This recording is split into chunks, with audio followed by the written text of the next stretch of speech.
मोह माया मान मत्सर मदन मर्दन वीर है, जो विपुल विघ्नों बीच में भी ध्यान धारण धीर है।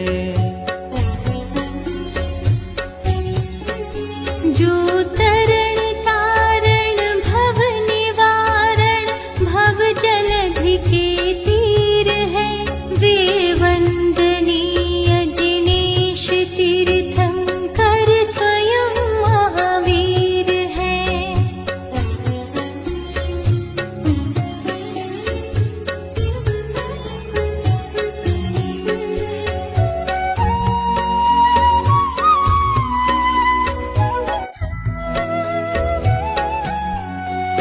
जो राग द्वेष विकार वर्जित लीन आत्म ध्यान में, जिनके विराट विशाल निर्मल अचल केवल ज्ञान में।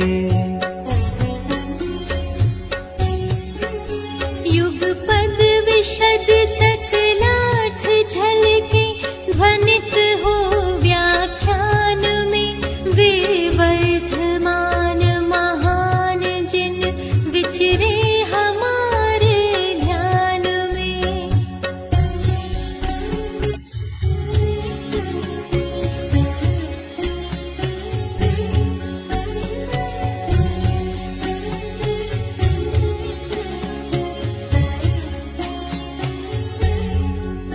जिनका परम पावन चरित जल निधि समान अपार है, जिनके गुणों के कथन में गणधर न पावे पार है।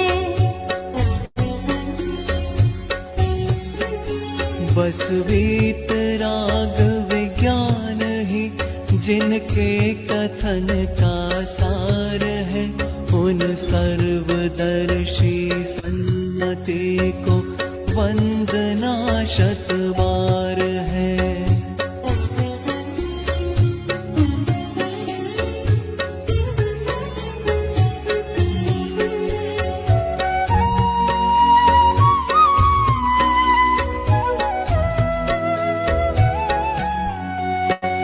जिनके विमल उपदेश में सबकी उदय की बात है, समभाव समता भाव जिनका जगत में विख्यात है। जिसने बताया जगत को प्रत्येक कण स्वाधीन है, करता न धरता कोई है, अणु अणु स्वयं में लीन है।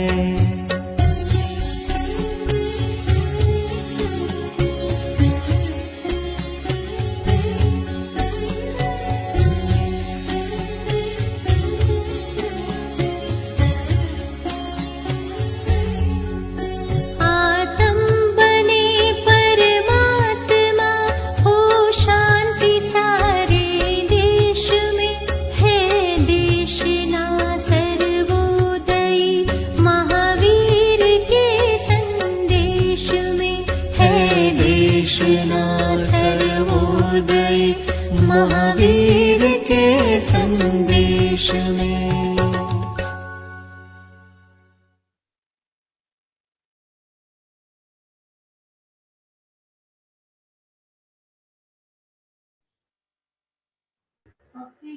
जय जिनेंद्र।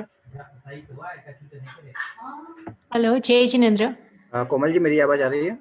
हाँ, मेरी वीडियो आपको दिखाई रही है? जी नहीं, आपका वीडियो ऑफ है।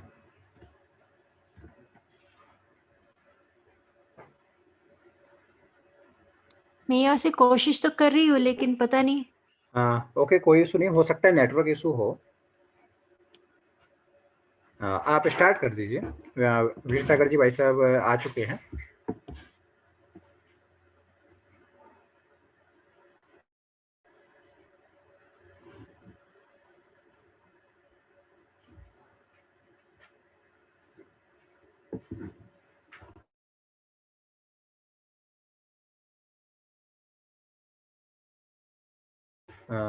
जय जिनेंद्र।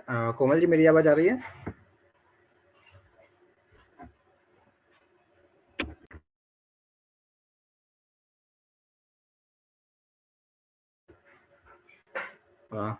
कोमल जी, आपकी आवाज नहीं आ रही है, आप अनम्यूट कीजिए।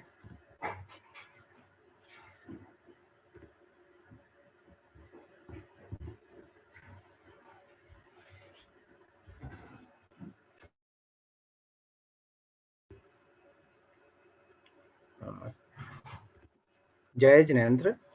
कोमल जी, मेरी आवाज आ रही है?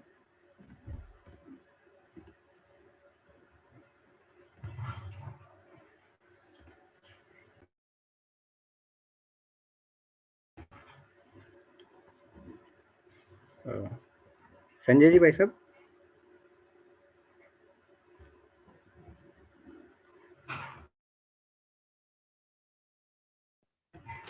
हाँ, जय जनन सभी को। हेलो। जी, आपकी आवाज आ रही है।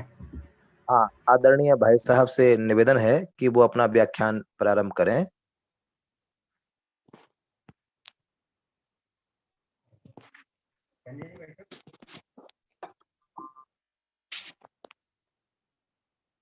जय जिनेंद्र। आदरणीय भाई साहब आ चुके हैं, तो उनसे अनुरोध है कि वो अपना व्याख्यान प्रारंभ कर सकते हैं।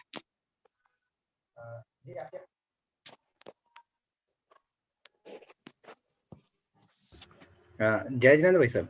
जय जिनेंद्र। जय जी। जिनेंद्र।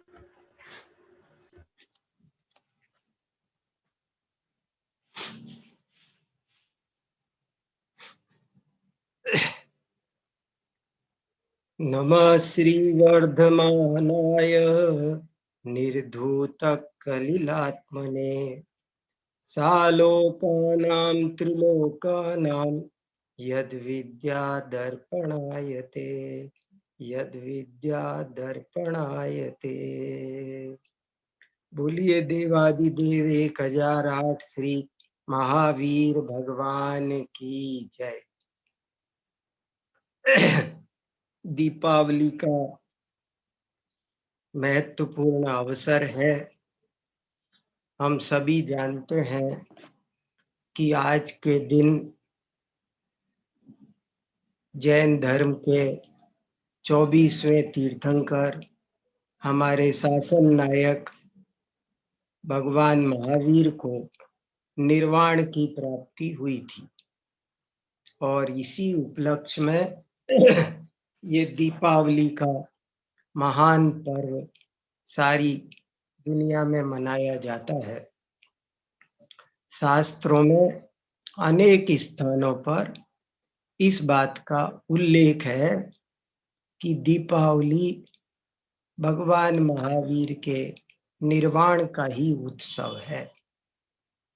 आलाप पद्धति में नैगम नय का उदाहरण देते समय देवसेन आचार्य ने लिखा है, अद्य दीपोत्सव दिने वर्धमान स्वामी मोक्षं गतः। आज दीपावली का उत्सव है, वर्धमान स्वामी मोक्ष गए हैं। अनेक और भी विद्वानों ने, आचार्यों ने, आधुनिक समीक्षकों ने, रविंद्रनाथ टैगोर ने तो बहुत साफ शब्दों में लिखा है, नोबेल पुरस्कार विजेता रविंद्रनाथ टैगोर, उन्होंने बहुत साफ शब्दों में लिखा है कि दीपावली क्यों मनाई जाती है। इसका यदि कोई प्रामाणिक इतिहास हमको मिलता है तो वो वर्धमान महावीर स्वामी के मोक्ष जाने के कारण मनाई जाती है, यही मिलता है। और सब बातें इधर उधर की हैं। खैर, इन बातों में हम क्या पढ़ें। हमारे कुछ मित्र इन बातों को कहते हैं कि ये जैन पर्व नहीं है, तो थोड़ा सा मन को खेद होता है। क्योंकि देखो, मेरे पास एक पुस्तक है, होमेज टू वैशाली। ये वैशाली का एक अभिनंदन ग्रंथ है, बहुत ही इम्पोर्टेंट किताब है, वेरी वेरी इम्पोर्टेंट बुक। इसमें बड़े बड़े इतिहासकारों के, बड़े बड़े आर्कियोलॉजिस्ट, बड़े बड़े साहित्यकार, doctor Rajendra Prasad, doctor Jagdish Prasad, doctor Hazari Prasad Dwivedi, ऐसे बड़े बड़े विद्वानों के इसमें लेख है। ये किताब एक बार जरूर पढ़ना चाहिए, जरूर से जरूर पढ़ने लायक किताब है, होमेज टू वैशाली। इस किताब में भगवान महावीर की जन्मभूमि का, उनके जीवन का बहुत प्रामाणिक चित्रण प्रमाणों सहित इतिहासकारों ने लिखा है। हम जैन लोग भी उससे परिचित नहीं हैं और उसकी उपेक्षा करके बैठे हैं। हुआ क्या था, इस पुस्तक में लिखा है दीपावली कैसे मनाई गई, दीपावली मनाने का क्या कारण है। सो इस पुस्तक में क्या बताया है, इतिहासकारों ने, अजैन विद्वानों ने, साहित्यकारों ने बताया है कि वर्धमान महावीर स्वामी को जब मोक्ष की प्राप्ति हुई, निर्वाण की प्राप्ति हुई, तो वैशाली के निवासी बहुत अधिक प्रसन्न हुए। वैशाली क्या था, इसके बारे में आज मुझे बहुत खेद होता है कि हमारी समाज बहुत ही कम जानती है, ना के बराबर जानती है। भगवान महावीर हमारे 24वें तीर्थंकर है, जिनके शासन काल में हम और आप जी रहे हैं। पार्श्वनाथ भगवान का शासन काल 250 वर्ष का था, लेकिन महावीर भगवान का शासन काल अभी 2500 वर्ष हो गए और अभी 18,500 वर्ष तक और चलने वाला है। लेकिन हम उनकी जन्मभूमि की यात्रा नहीं करते, उसको जानते नहीं, पहचानते नहीं, उसके विकास में कोई योगदान नहीं देते। कैसे हम महावीर भगवान के भक्त हैं? कभी कभी बड़ा आश्चर्य होता है कि हम कैसे भगवान महावीर के अनुयायी हैं कि हम उनकी जन्मभूमि की इतनी उपेक्षा करके बैठे हैं। किस जन्मभूमि की, जिसकी दुनिया दीवानी है।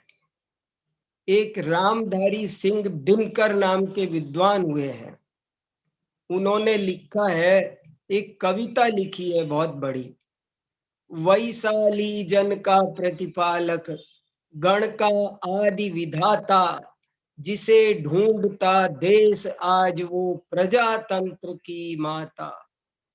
रुको एक क्षण पथिक यहाँ मिट्टी को शीश झुकाओ, राज सिद्धियों की समाधि पर फूल चढ़ा कर जाओ। रामधारी सिंह दिनकर जैसा विद्वान वैशाली को प्रजातंत्र की माता लिखता है।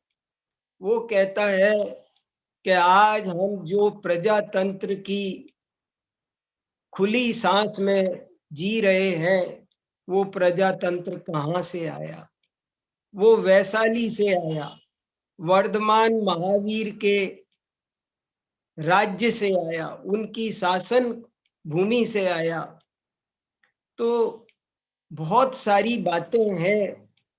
वैशाली भगवान महावीर के समय पूरे देश का, समूचे भारतवर्ष का सबसे ज्यादा, बहुत विशाल भारतवर्ष का सबसे ज्यादा समृद्ध, सबसे ज्यादा सुव्यवस्थित न्याय प्रिय एक प्रजातांत्रिक राज्य व्यवस्था वहां चलती थी, अद्भुत राज्य व्यवस्था चलती थी। वैशाली के बारे में अगर हम बात करें तो हम कई घंटे, 2-3 घंटे में इस पर बात कर सकता हूं आपसे। मेरे हृदय में बहुत सारी बातें इसको लेकर के है।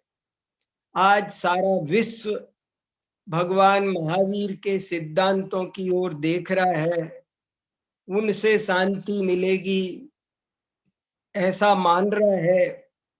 चाहे वो आतंकवाद हो, चाहे वो पर्यावरण प्रदूषण की समस्या हो, सारे दुनिया के बड़े बड़े लोग चिंतित हैं कि इनका क्या समाधान होगा, और निष्कर्ष यही निकालते हैं कि इनका कहीं समाधान है तो वो भगवान महावीर की वाणी में है। सारा विश्व भगवान महावीर की ओर चातक की दृष्टि से देख रहा है। उन भगवान महावीर की जन्मभूमि को हम लोगों को एक अंतरराष्ट्रीय केंद्र के रूप में विकसित करना चाहिए था। उसके बारे में हमारे बच्चे बच्चे को जानकारी होनी चाहिए थी। जिस प्रकार सम्मेद शिखर की यात्रा करना प्रत्येक जैन का एक आवश्यक नहीं, अनिवार्य कर्तव्य है, ऐसे ही मैं कहता हूं कि वैशाली की यात्रा करना ये प्रत्येक जैन का एक अनिवार्य कर्तव्य है। क्या था वो वैशाली और कितनी बातें आपको बताई जा सकती है, क्योंकि अभी हमको वीर निर्वाण उत्सव पर बात करनी है। वैशाली की ज्यादा बातें तो मैं तब करता हूं जब महावीर जयंती होती है। मैंने महावीर की जन्मभूमि पर एक ये पूरी पुस्तक लिखी है और इसमें बहुत सारे चित्रों के साथ में सब समझाया है कि क्या क्या वहां पर है, क्या मंदिर है। ये देखिए, डॉक्टर सर्वपल्ली राधाकृष्णन, वो जो हमारे राष्ट्रपति, उपराष्ट्रपति, सब वहां गए, कैसे कैसे उन्होंने, कितने चित्र हैं और कितनी सारी, ये वहां पर मानस स्तंभ बना हुआ है अभी भी, महावीर भगवान का जो मान सिंह स्तंभ उसको कहते हैं। ये अलग, ये अशोक स्तंभ नहीं है, ये सिंह स्तंभ है और ये अलग चीज है। और ये एक भूमि है, भूमि पर यहाँ ये सब देखो, बड़े बड़े नेता, इतिहासकार, सब ये सब यहाँ पर ये इनकी जन्मभूमि बनी हुई है, उसका शिलालेख लगा हुआ है। सारे किसान लोगों ने भी इस जमीन पर कभी वो कहते हैं कि हमने कभी भी, पीढ़ियां बीत गई, हमने हल नहीं चलाया। इस भूमि को वे अहल्य भूमि कहते हैं, अहल्य, जहां कभी हल नहीं चलता। यहाँ नंद्यावर्त महल था, कैसी कैसी उसकी बहुत सुंदर व्यवस्थाएं हैं, बहुत सारी बातें हैं। तो एक तो और देखो क्या बताया जाए कि हमारे यहाँ जब देश स्वतंत्र हुआ और संविधान लिखा गया, तो कहाँ गया वो एक चित्र, संविधान लिखा गया तो संविधान में एक चित्र लगाया गया महावीर भगवान का, और उसके नीचे लिखा गया कि ये हैं जैन धर्म के 24वें तीर्थंकर वर्धमान महावीर, जिनके सिद्धांतों पर चलकर महात्मा गांधी ने हमारे देश को स्वतंत्रता दिलवाई। ऐसे भगवान महावीर थे। और सारे दुनिया में बहुत सुंदर वहां की शासन व्यवस्था थी। वहां की शासन व्यवस्था कैसी थी, इसका मैं आपको एक ही एग्जाम्पल देता हूं। ऐसे लिखा है इस पुस्तक में कि वहां का हर नागरिक ऐसे समझता था, अहम राजा इति मन्यन्ते। वहां का प्रत्येक नागरिक ऐसे समझता था, अहम राजा, अहम राजा। प्रजा सब समान है, कोई भेदभाव की बात नहीं, सबकी अस्मिता की बात है, सबको उन्नति करने का अधिकार है। ये सब बातें भगवान महावीर के राज्य काल में वहां व्यावहारिक रूप से चलती थी, डेमोक्रेसी वहां चलती थी। कितनी बड़ी बात है, सब जगह राजतंत्र चलता था, लेकिन भगवान महावीर के शासन काल में राजा सिद्धार्थ 7,707 वहां पर पार्लियामेंट मेंबर थे। सब पूरा वर्णन है, मुझे समय नहीं आपको बताने का। बहुत धन धान्य से समृद्ध, वहां पर 21,000 मकान सोने के कलश के थे, 14,000 मकान चांदी की कलश शिखर, जैसे मंदिर पर हम शिखर चढ़ाते हैं, वहां 14,000 घरों के ऊपर सोने का शिखर था। बताओ, 21,000 पर सोने का शिखर था, 14,000 पर चांदी का शिखर था, 7,000 पर तांबे का शिखर था। माने में हर घर में स्विमिंग पूल था, वाटिकाएं थी, और बहुत आचार्य चतुर्सेन शास्त्री ने भी वैशाली की नगर वधु एक उपन्यास लिखा है, वैशाली के संपन्नता का बहुत सुंदर वर्णन किया है। मैं सिर्फ ये कहना चाहता हूं कि राजकुमार वर्धमान का जन्म एक ऐसे संपन्न राज्य में, वैशाली में, विदेह कुंडपुर में उनका जन्म हुआ था। जन्म होने के बाद में सारी कहानी आपको पता है। 30 वर्ष की अवस्था में उन्होंने दीक्षा ली, 42 वर्ष की उम्र में उनको केवल ज्ञान की प्राप्ति हुई, और उसके बाद 30 वर्ष तक उन्होंने समोसरण द्वारा विहार करके लोगों को, भव्य जीवों को संसार सागर से पार होने का तत्वोपदेश दिया। और 72 वर्ष की उम्र में कार्तिक कृष्ण अमावस्या को प्रातःकाल उनने पावापुरी से निर्वाण की प्राप्ति की। और इसके बारे में लिखा है कि जब उनको निर्वाण की प्राप्ति हुई तो वैशाली का जो पूरा राजघराना था, पूरा राज्य था, पूरी पार्लियामेंट थी, उस सब ने पार्लियामेंट में ये विचार किया, ये खुशी जाहिर की कि हमारे गांव का एक बालक जो पिछले 10 जन्मों से निर्वाण प्राप्ति का लक्ष्य बनाए हुए था, जिसको बड़े बड़े ऋषि मुनि नहीं प्राप्त कर पाते हैं, ऐसी निर्वाण लक्ष्मी को आज उन्होंने प्राप्त किया है। ये बहुत ही खुशी की बात है, और इसलिए उन्होंने खुशी में, उत्साह में दीपावली मनाई। ये दीपावली का प्रसंग इस वैशाली के इतिहास में एज इट इज जैसा मिलता है वो मैंने आपको सुनाया। और फिर उसको देखा देखी सारे एक राज्य से दूसरे राज्य में वो इतनी शानदार दिवाली मनी कि उसको देखते दूसरे राज्य ने, तीसरे राज्य ने, और सारे विश्व में दीपावली मनाए जाने लगी। ऐसा इस दीपावली का स्वरूप है, सामान्य स्वरूप है।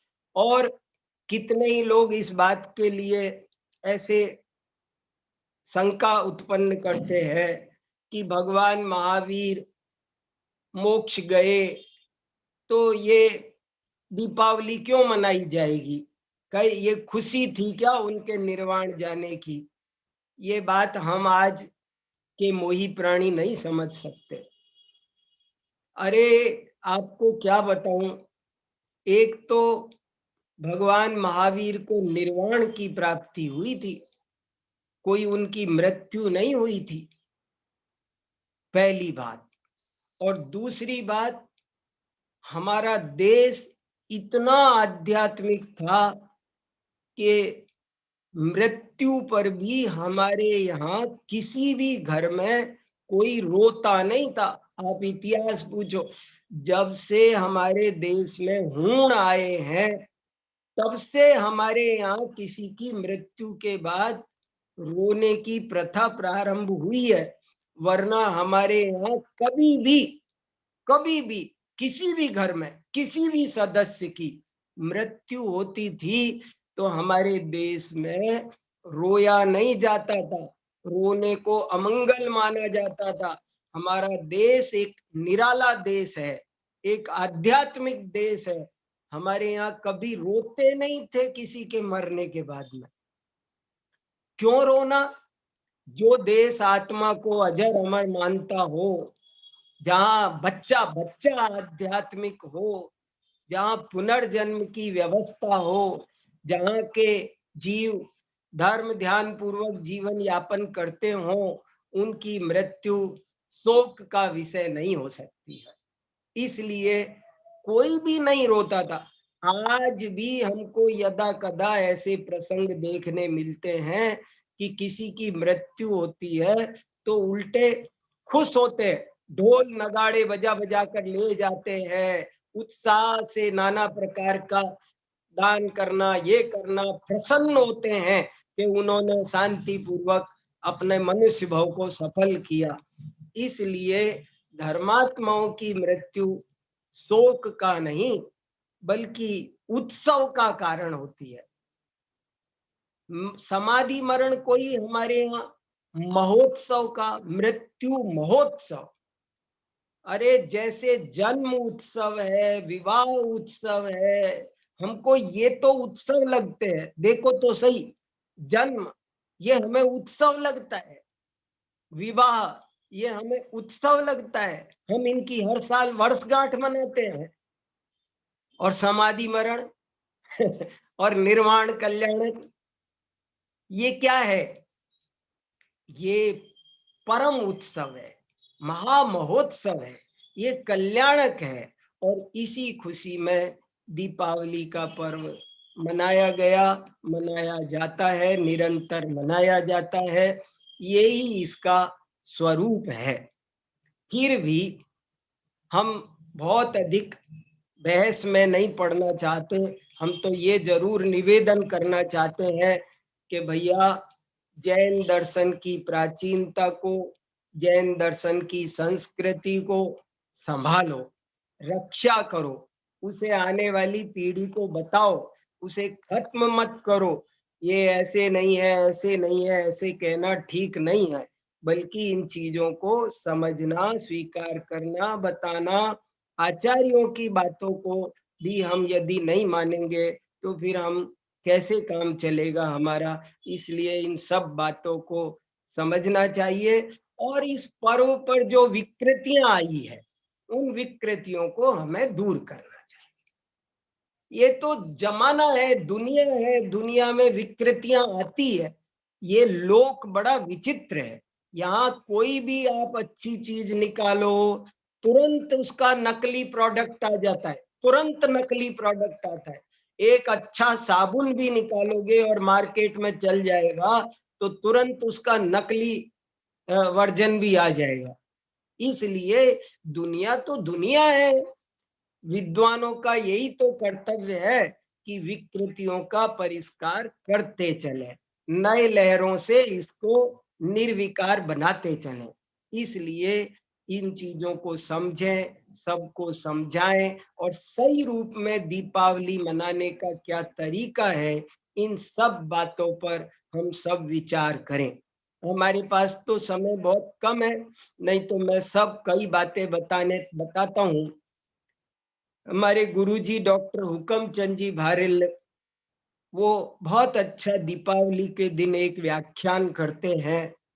मुझे कितना आनंद उसमें आता है। हो सकता है वो कल सुबह वो व्याख्यान फिर करेंगे, आप लोग उसे सुने तो अवश्य सुनना। मैं भी उसको पूरा का पूरा यथावत करता हूँ, लेकिन अभी तो समय ही नहीं है। और उनकी किताबें पढ़नी चाहिए। उनने 3 किताबें भगवान महावीर का निर्वाण उत्सव मनाने का क्या सही तरीका है। अब इस पर मैं थोड़ी देर जो बचा हमारे पास 20 मिनट का समय है, उसमें हम इस विषय पे चर्चा करना चाहते हैं कि पंडित जी, जी आपके पास आधा घंटा है। अच्छा आप ठीक है, आप बोलिए, आप एकदम ठीक है। मेरी घड़ी बता रही थी कि 20 मिनट है, तो मैंने नहीं नहीं, सोचा कि आधा घंटा है, आप बोलिए। ठीक है, थैंक यू। देखो, मैं ये चर्चा कर रहा हूं, ये तो मैंने आपको दीपावली का प्रामाणिक आगमानुकूल इतिहास बताया और इसको समझने का आपसे आग्रह किया, निवेदन किया। हमारे कुछ मित्र नकारते हैं, कुछ लोग कहते हैं कि आज ये तो हिंदुओं का त्योहार है, आज के दिन रामचंद्र जी अयोध्या आए थे। देखो, मैं उस बारे में, एक तो हमको बहस नहीं करना, लेकिन मैं फिर भी आपको बहुत शांति से निष्पक्ष होकर, हमने उनका अध्ययन किया, चिंतन किया विद्वान साथियों से, उस धर्म के साथियों से। तो वाल्मीकि रामायण में प्रोफेसर योगेश चंद्र शर्मा ने पूरा का पूरा लेख उसके आधार पर लिखा, और वो दीपावली के दिन रामचंद्र जी अयोध्या नहीं लौटे, वे चैत्र मास में लौटे हैं, ऐसा वहां पर उल्लेख है। इसलिए चीजों को ठीक से हमें समझना होगा, तभी काम चलेगा। खासकर हमारा कर्तव्य तो ये बनता है ना, अगर हम भी इन चीजों को नहीं मानेंगे तो फिर ये तो यही हुई ना कि मेरा माल तू ले जा, मेरी विरासत को छोड़ने वाली बात है, अपनी विरासत को। तो इसलिए हम इन चीजों को समझें। दूसरी बात, कैसे मनाएं हम इस वीर निर्वाण उत्सव को, दीपावली को हम कैसे मनाएं? तो मैं कह रहा था कि उनकी जीवनी पढ़े। दीपावली पर मुझे जो एक सबसे ज्यादा महत्वपूर्ण बात जो मुझे स्वयं को प्रभावित करती है, वो ये करती है कि दीपावली का दिन एक पुरुषार्थ प्रेरक अद्भुत दिन है। ये बहुत बड़ा पुरुषार्थ प्रेरक दिन है। आज का दिन हमें ये बताता है कि देखो, एक दिन जो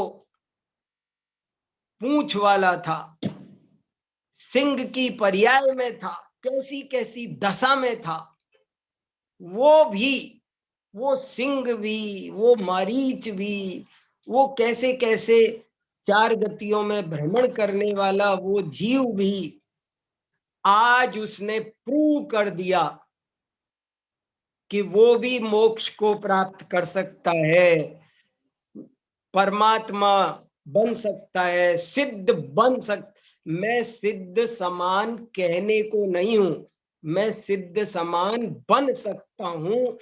ये हमारे अंदर से पुरुषार्थ फोड़ करके प्रकट होता है। ऐसा आत्मविश्वास आता है कि जब वो पूंछ वाला बन सकता है तो हम मूंछ वाले क्यों नहीं बन सकते। ऐसा मैं आपको सच कहता हूं, हमारे मुक्ति मार्ग में सबसे बड़ी कोई बाधा है तो वो बाधा यही है कि हम ये मान के ही नहीं देते हैं कि हम भी भगवान बन सकते हैं। मेरी ये लाइन फिर सुनी जाए, वेरी वेरी इंपॉर्टेंट है। हम ये मानते नहीं, हम कहते रहे हम भी भगवान बनेंगे एक दिन, ऐसे कहते, पर हम कहाँ भगवान, हम थोड़ी बन सकते हैं। बस यही सबसे बड़ी बाधा है। हमारे अंदर जो ये भाव बैठा है, हम कैसे बन सकते हैं? नहीं नहीं नहीं, अरे साहब, अरे वो प्रवचन में सुना नहीं, वो सब कहने की बात है, पर हम तो नहीं बन सकते, आज तो नहीं बन सकते। भगवान महावीर ने आज मोक्ष प्राप्त करके हम सबको आईना दिखा दिया कि जब मैं जा सकता हूं, मैं मोक्ष प्राप्त कर सकता हूं, तो तुम तो मुझसे बहुत अच्छी हालात में हो, तुम क्यों नहीं प्राप्त कर सकते? एक तो मुझे आज के दिन जो सबसे ज्यादा मेरे चित्त को अपील करती रहती है, दिन भर मेरे चित्त में घूमती रहती है, मुझे बार बार आत्मानुभूति करने को, शुद्धोपयोग करने को प्रेरित करती है, आत्मा में जम जाओ, रम जाओ, इसके लिए प्रेरित करती है। वो यही बात है कि देखो वो दिखा गए रास्ता। जब वे प्राप्त कर सकते हैं तो हम क्यों नहीं प्राप्त कर सकते। इसलिए एक तो हमको उनकी जीवनी बहुत अच्छे से पढ़नी चाहिए। मैं जो भी लोग मुझे सुन रहे हैं, मैं सबसे कहना चाहता हूं कि भगवान महावीर की जीवनी को, उनके बारे में, उन पुराणों से बहुत भली भांति उसको पढ़ो तो सही, उस कहानी को तो पढ़ो। हम दिवाली मनाते हैं, क्या क्या करते हैं, पटाखे चलाएंगे, ये जलाएंगे, दीप जलाएंगे, मिठाई खाएंगे, नाचेंगे, कूदेंगे, और उनके बारे में नहीं जानेंगे। आज के दिन यदि दीपावली मनाने का कोई फर्स्ट स्टेप कोई है तो वो ये है कि हमें उनके बारे में पहले पढ़ना चाहिए, उनके बारे में सही सही जानना चाहिए। गजब है जिनकी हम मना रहे हैं निर्वाण उत्सव, वो उनके बारे में तो हमें अवश्य जानना चाहिए। और बहुत कुछ न हो तो मुझे तो यही छोटी छोटी किताबें, देखो ये किताब है वीतरागी व्यक्तित्व भगवान महावीर, कितनी सी किताब है, आप एक आधा घंटे में पूरी पढ़ सकते हैं, 1 घंटे में।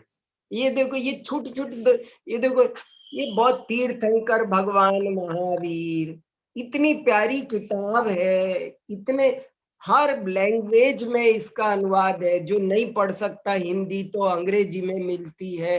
ये 2-3 किताबें मुझे बहुत प्रभावित करती है। एक और किताब है तीर्थंकर महावीर और उनका सर्वोदय तीर्थ, वो भी मेरे गुरुजी डॉक्टर हुकमचंद भारिल की लिखी हुई है। इतनी प्यारी किताब है, उनके कई जन्मों की पूरी कहानी है, फिर उनके सिद्धांत उपदेश, बहुत सर्वोदय तीर्थ, कितना प्यारा नाम है। पंडित जी, हाँ जी, थोड़ा बहुत हमें बताइए इस किताब में क्या लिखा है।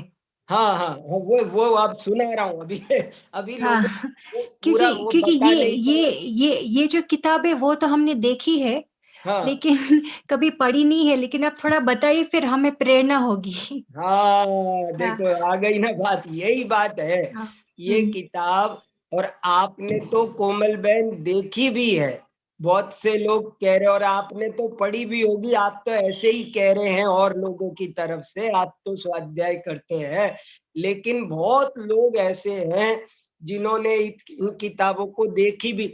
बहुत सरल लैंग्वेज में भगवान महावीर का जीवन है, वो कैसे थे, उनका मन कैसा था, उनका व्यक्तित्व कैसा था, उनका चिंतन कैसा था, उन्होंने क्या किया, क्यों मुनि बने, क्यों, कैसे उन्होंने मोक्ष प्रद केवल ज्ञान पाया, क्या उन्होंने प्रवचनों में कहा, ये सब बातें बहुत शानदार ढंग से लिखी है।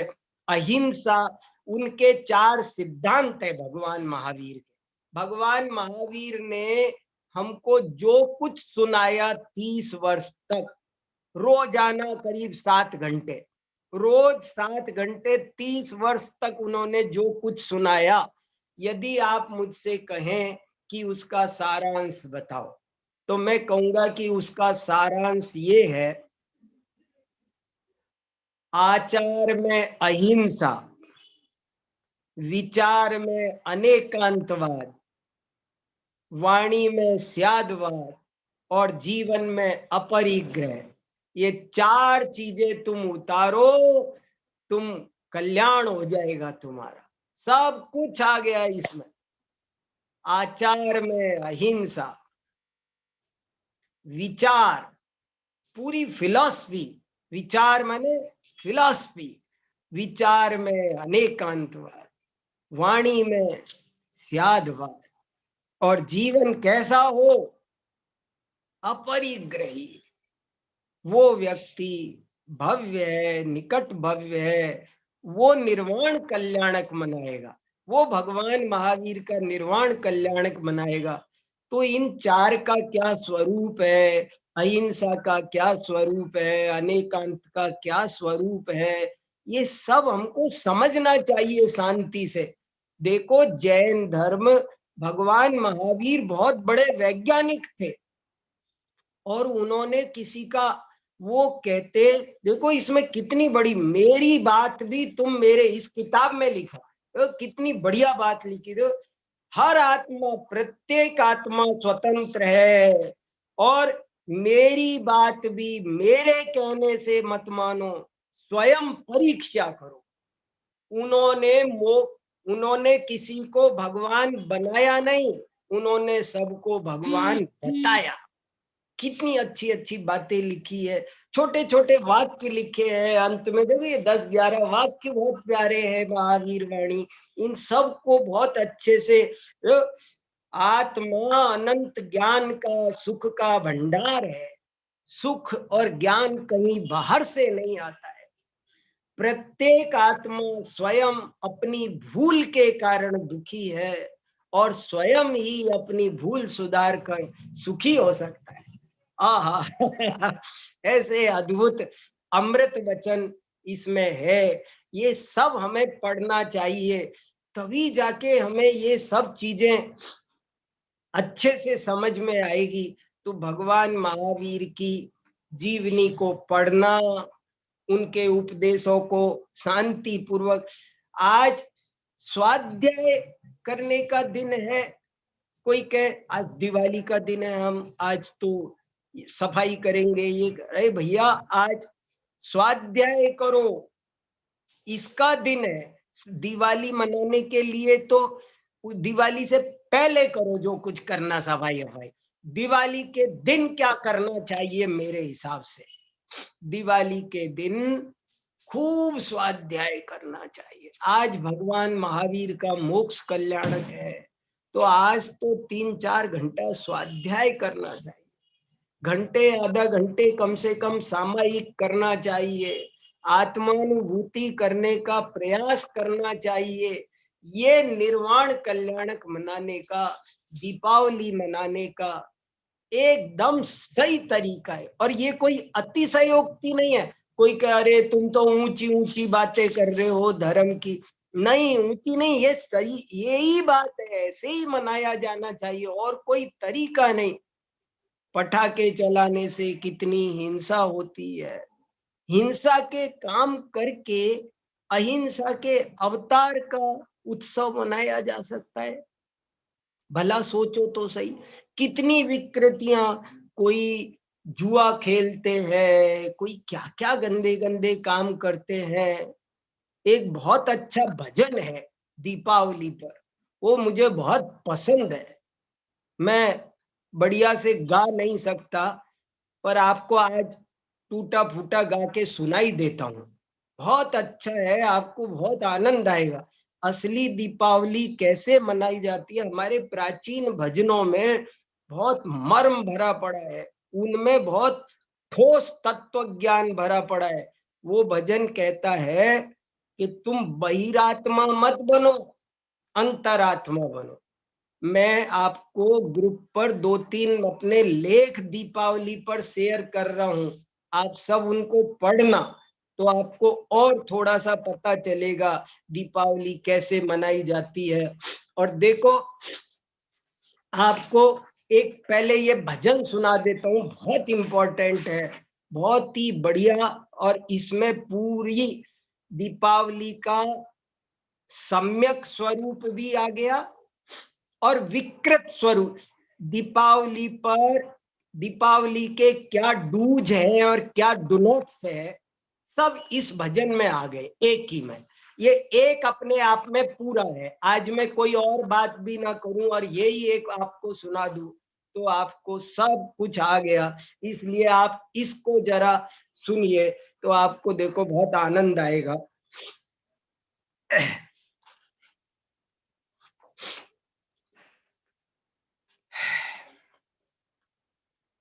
अब के ऐसी दिवाली मनाऊं,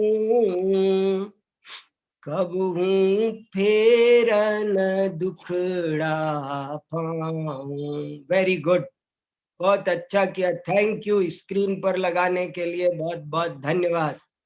देखो कितना बहुत अच्छा भजन है।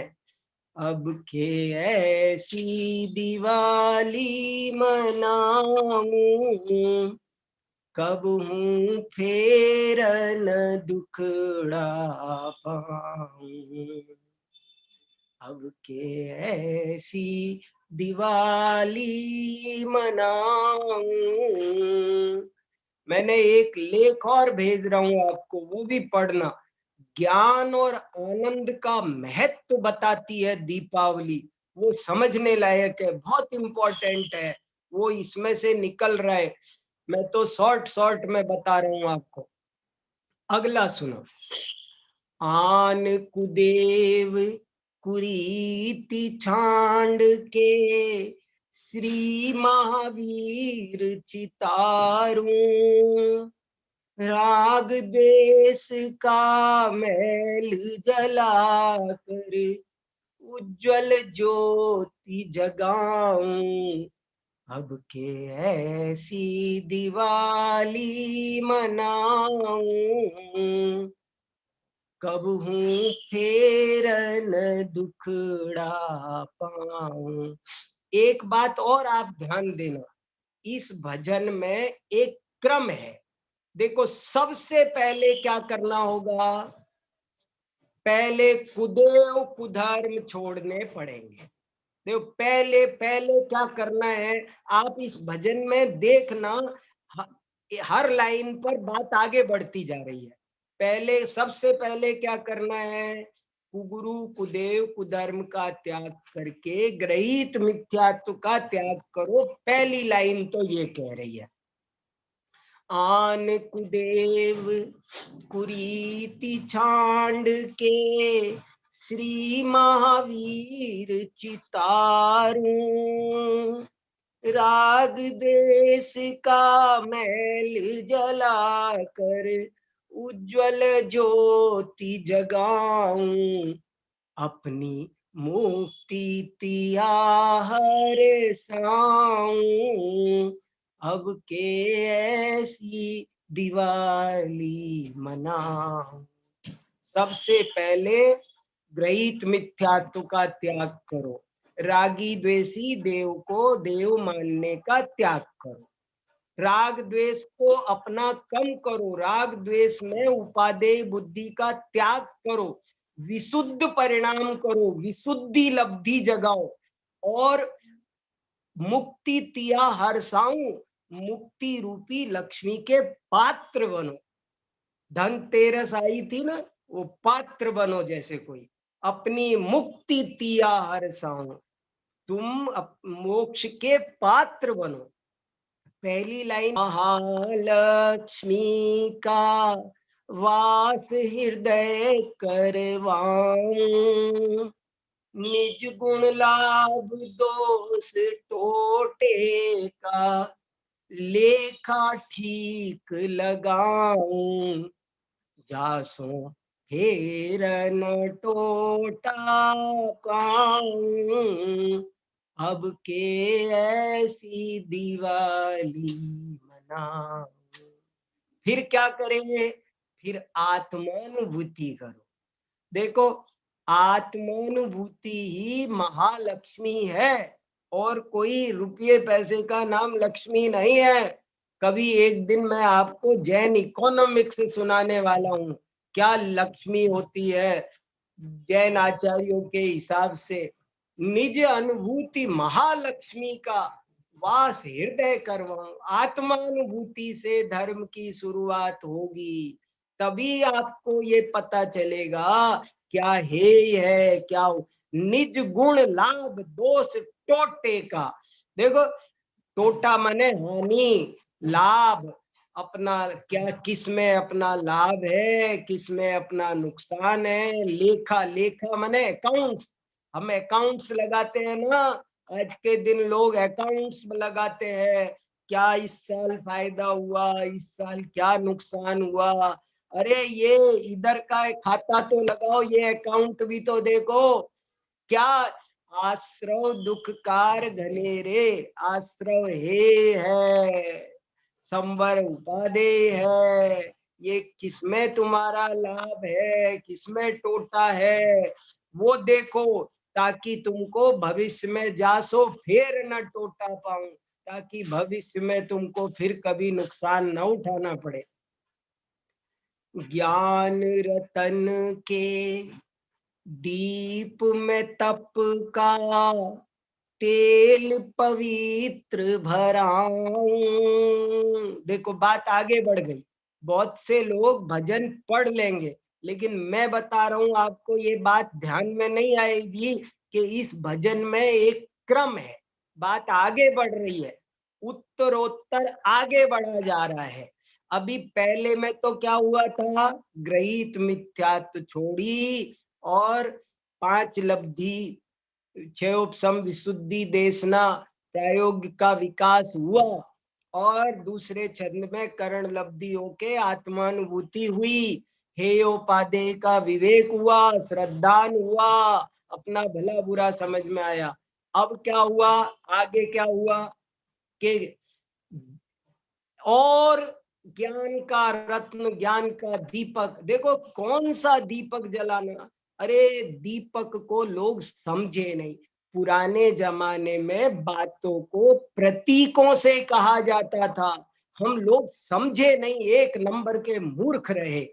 वो ज्ञानी लोग क्या बात किस भाषा में बोलते थे, सिंबॉलिक लैंग्वेज होती थी, और हम है ना वो समझे नहीं उन बातों को।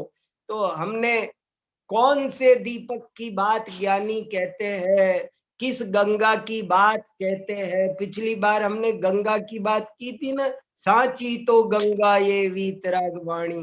तो क्या दीपक माने होता क्या है, मैंने एक लेख जो भेजा है उसमें लिखा है, वो आपको पढ़ने से पता चलेगा। तो अब उस ज्ञान दीपक में तप का पवित्र तेल भरा जाएगा। ये देखो मुनि दशा आ गई, अब मुनि दशा आ गई, और मुनि दशा आकर क्या हुआ, ये अनुभव ज्योति बहुत तेजी से बढ़ने लग गई, और सारा अंधकार धीरे धीरे दूर होने लगा। मोह का सारा अंधकार, चारित्र मोह का अंधकार भी अब दूर होने लगा। यहाँ मिथ्या का मतलब मिथ्या तो नहीं, जो भी अंधकार मोह का था वो सारा अंधकार दूर होने लग गया, और मोक्ष मार्ग प्रशस्त हो गया, आगे तेजी से बढ़ने लग गया। फिर क्या हुआ, फिर क्या हुआ, देखो आगे क्या होता है, अष्टकर्म का फोड़ फटाका। देखो सब आ गए इसमें, लक्ष्मी भी आ गई, दीपक आ गया, तेल आ गया, ज्योति आ गई, पटाखे आ गए, सब आ गए।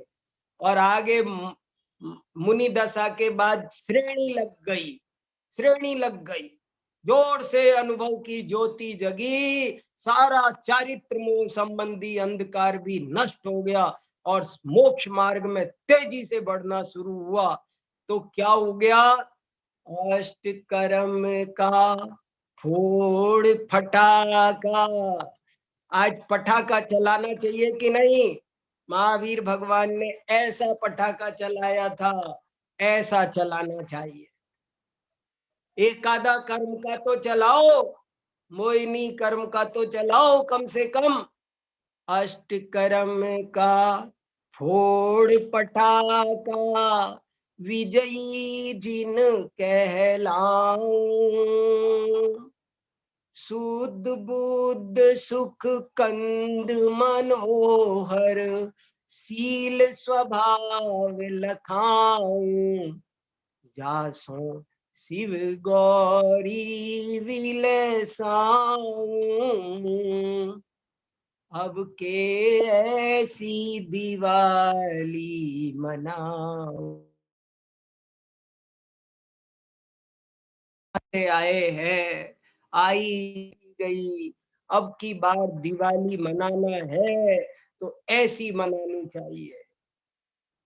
ये दिवाली जब हम मनाएंगे तभी हम सही भगवान महावीर के भक्त बनेंगे। बहिरात्मा पना छोड़ो, अंतरात्मा बनो। बहिरात्मा हर चीज को बाहर देखता है, हर चीज को बाहर देखता है, और अंतरात्मा वो है जो अपने हर चीज को अंदर देखता है।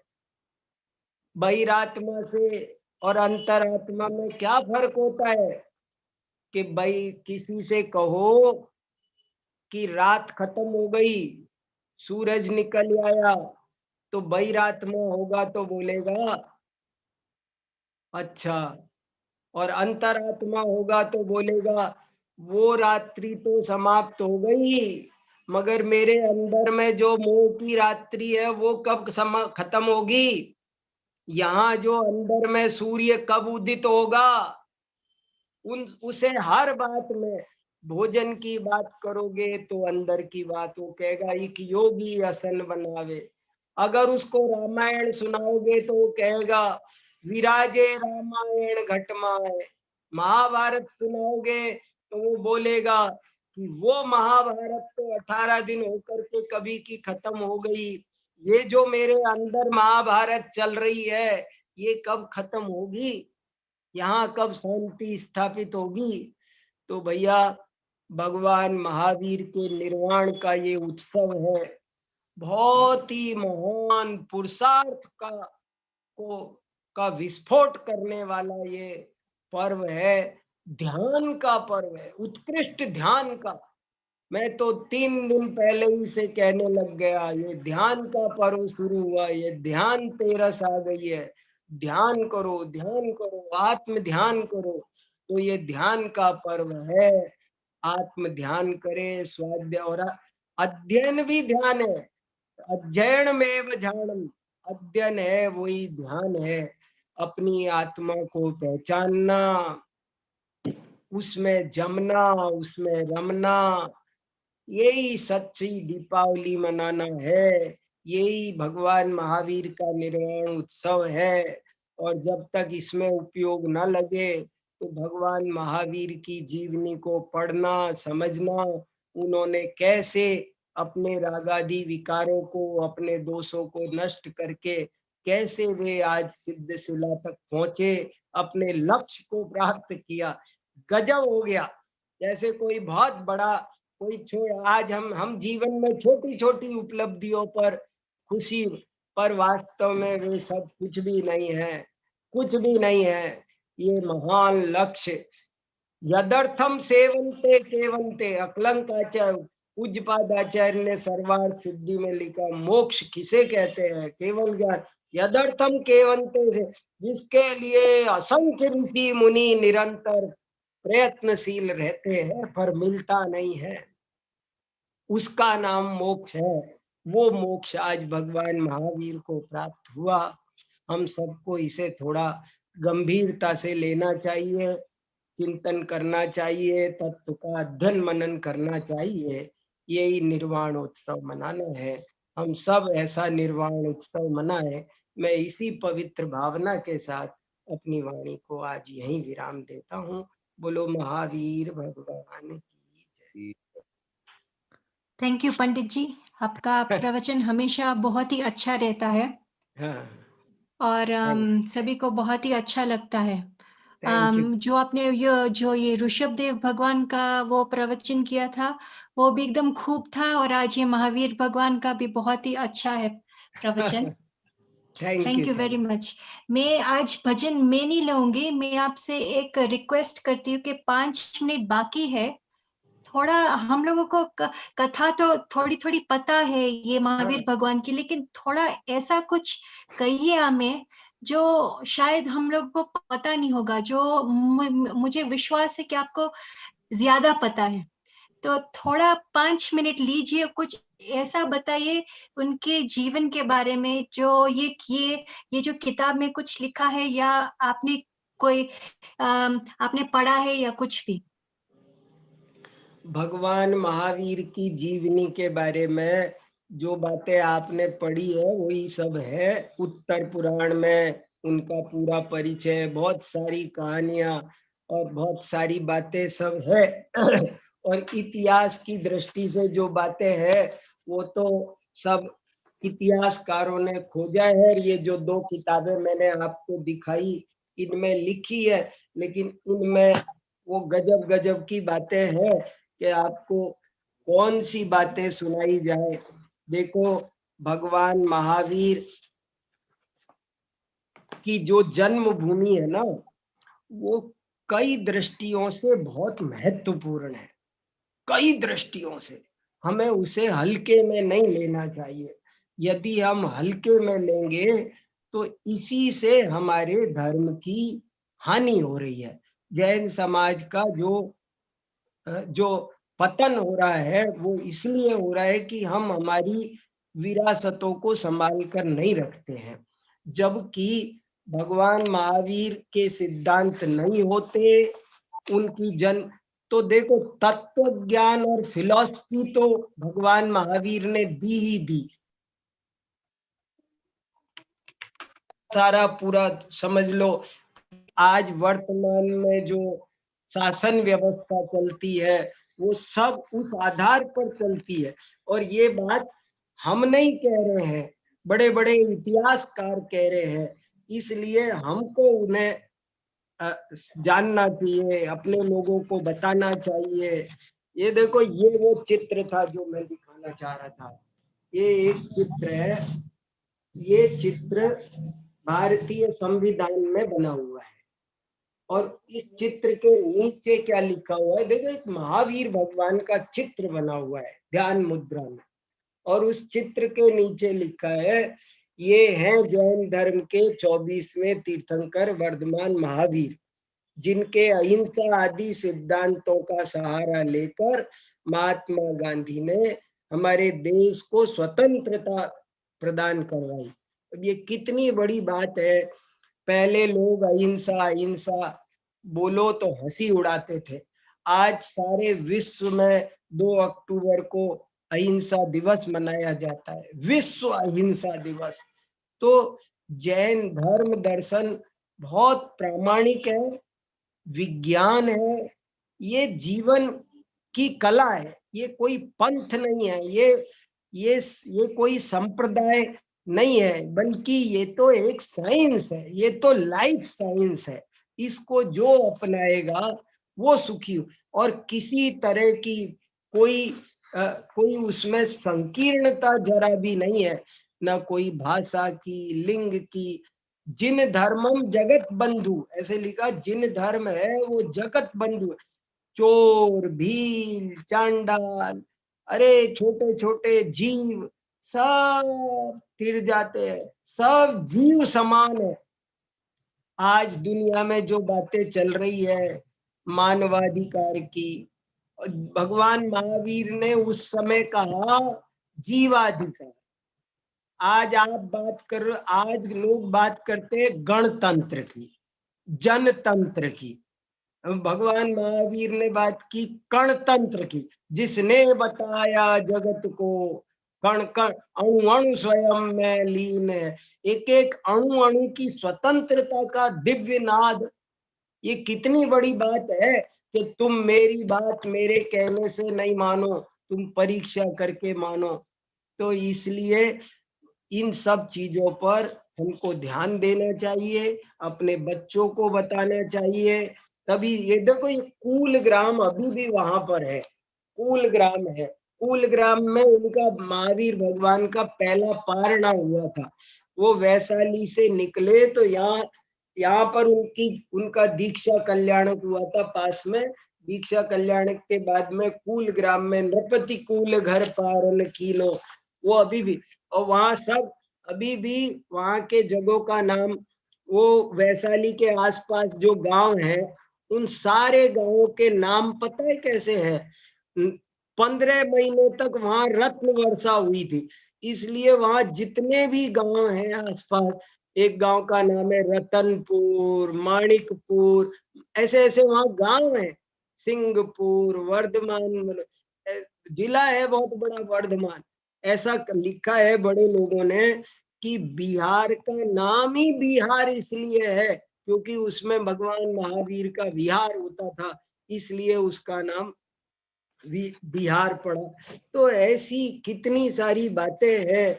और ये देखो, डॉक्टर राजेंद्र प्रसाद उस भूमि पर गए और उन्होंने जाकर के ये डॉक्टर राजेंद्र प्रसाद, ठीक से दिखा नहीं पा रहा मैं, ये राजेंद्र प्रसाद है, उन्होंने वहां पर शिलान्यास किया और उन्होंने कहा, बोले ये जैनी लोग तो पीले कपड़े पहन करके चावल चढ़ाना जानते हैं, इनको नहीं पता, इनके भरोसे काम नहीं होगा।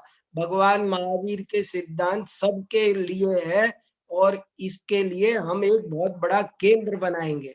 तो उन्होंने वहां एक सरकार की ओर से, गवर्नमेंट की ओर से एक शिलान्यास करके बहुत बड़ा केंद्र, अहिंसा केंद्र करके, ये उस केंद्र की भी एक फोटो, ये केंद्र बनाया। देखो ये बिल्डिंग है, अभी भी है वो, और अभी सरकारी है। यहाँ प्रोफेसर लगे हुए हैं, रिसर्च स्कॉलर है, बहुत बड़ी लाइब्रेरी है, स्टूडेंट्स पढ़ने आते हैं, हर साल बड़े बड़े विद्वानों के यहाँ व्याख्यान होते हैं। ये जैन समाज की प्रॉपर्टी नहीं है, गवर्नमेंट की प्रॉपर्टी है।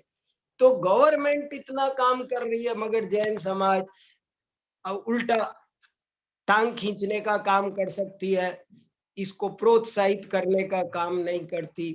तो महावीर भगवान के प्रति यदि कुछ भक्ति है, हम उनके नाम पे Mahavir cloth store, Mahavir medical store, Mahavir के नाम से कारखाने बना कर तो हम सब कर सकते हैं, लेकिन उसकी जन्मभूमि की ओर जाते नहीं, देखते नहीं, विकसित नहीं करते।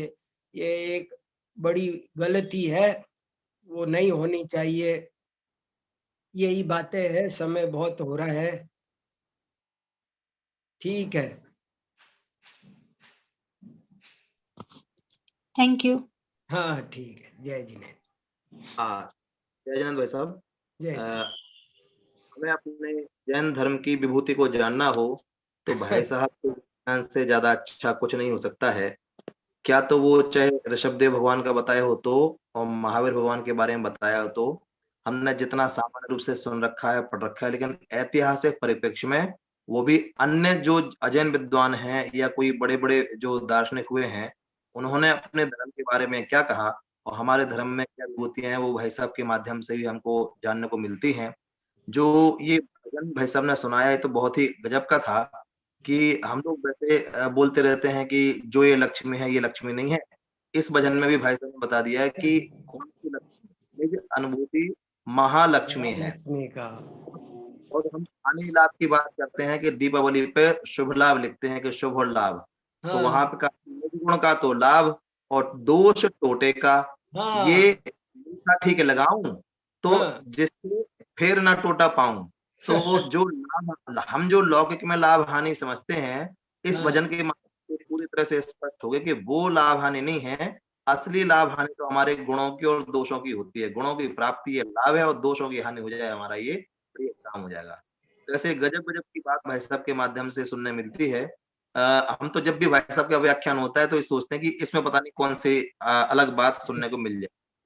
है तो सब आगम की बात, लेकिन वो नए तरीके से या हमारे ध्यान में नहीं थी, और उसका प्रस्तुतिकरण भाई साहब के माध्यम से हो जाता है। हम भाई साहब के बहुत बहुत आभारी हैं। आगामी दिनों में भी जो अभी हमारी ये नैरोबी जो कोमल बहन के साथ ये श्रृंखला चल रही है, तो आगामी दिनों में जो जैन हीरोज करके श्रृंखला चलाई है, ये जैन नायक, उसमें आगामी दिनों में भाई साहब से बात हुई तो बनारसी दास जी का, दौलत राम जी का, जो हमारे प्रमुख कवि हैं, तो उनका परिचय इसी श्रृंखला के दौरान आगे सुनने को मिलेगा। और मैं कोमल बहन को भी धन्यवाद देना चाहता हूँ कि उनके माध्यम से इतना सुंदर ये काम चल रहा है। हमारे विनीत शास्त्री भाई साहब ने जो अभी कहा था कि तुरंत ही उन्होंने पीडीएफ चला दी, तो ये सारा काम हमारे जो विनीत जी शास्त्री हैं हटा में, वो ये सारा काम करते हैं। स्क्रीन पे वो नहीं हैं, लेकिन पीछे से वो लगातार कैसा भी काम हो उसको तत्काल वो करने के लिए तत्पर रहते हैं। अभी यहाँ पे व्याख्यान का संचालन चल रहा है और कल मान लो कल के लिए हमको वीर निर्माण महोत्सव पूजन बनानी है या निर्माण वगैरह के वीडियो बनाने हैं जिस पर लिखा हुआ भी आ जाए, तो वो काम वहाँ पे नीचे चालू किए हुए हैं। तो ऐसे बहुत ही कर्मठ हो करके वो हमारे इसमें सहयोग करते हैं, तो उनके लिए भी बहुत बहुत धन्यवाद देना चाहते हैं। अभी बस यहीं विराम लेते हैं। बहुत अच्छा, जय जिनेन्द्र। जय जिनेन्द्र।